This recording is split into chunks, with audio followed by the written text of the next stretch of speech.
Oi gente, hoje a gente vai falar sobre o realismo e o naturalismo. Relembrando que o naturalismo surge do realismo, então as características do movimento vão ser praticamente as mesmas. Primeiro a gente vai pontuar o realismo e depois a gente vai passar para o naturalismo para ficar mais didático e fácil de vocês entenderem.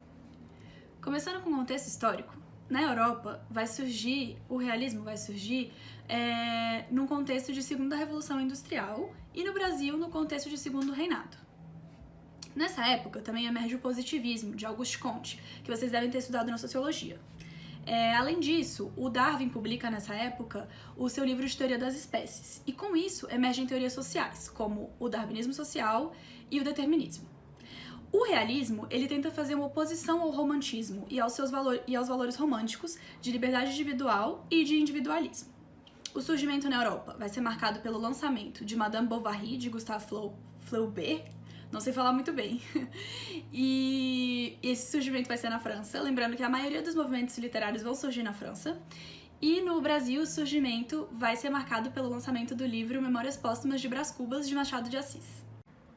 Falando um pouco das características do movimento do realismo, a gente vai perceber que a linguagem é uma linguagem extremamente objetiva e clara, apesar de ser bem estilizada e culta, o que torna o movimento e a leitura um pouco menos acessível. A gente vai perceber também que o autor é extremamente impessoal, ele tá quase fazendo um relato empírico, ele tenta não botar muita emoção naquilo que ele tá escrevendo, e isso também é uma coisa que se opõe muito fortemente ao romantismo. Há uma crítica muito forte à burguesia, que a gente também pode perceber que é o oposto ao romantismo, porque enquanto o romantismo queria difundir esses valores, o realismo vai criticar e vai querer se afastar um pouco daquilo. Os personagens, eles não são muito rasos, eles têm uma abordagem psicológica, eles têm várias camadas, várias dimensões, são personagens extremamente mais complexos.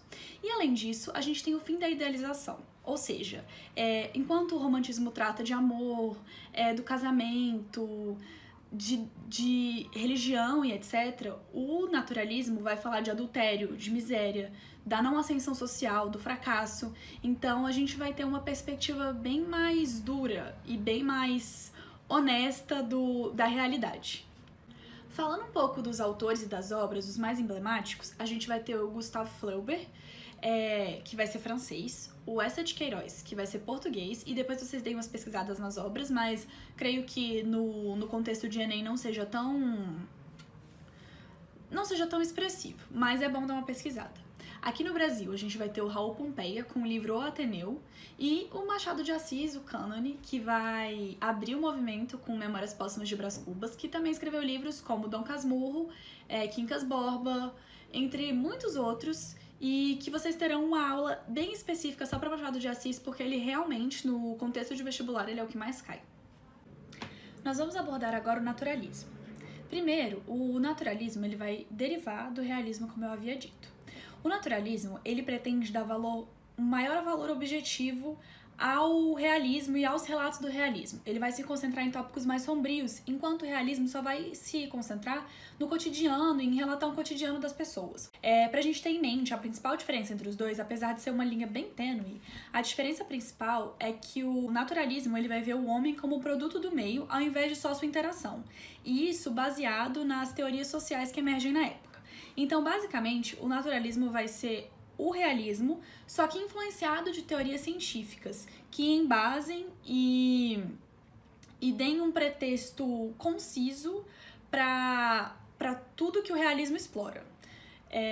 Ele retrata coisas como hereditariedade, ambiente social, condições financeiras e coisas que o naturalismo acredita que fazem o ser humano ser daquela forma.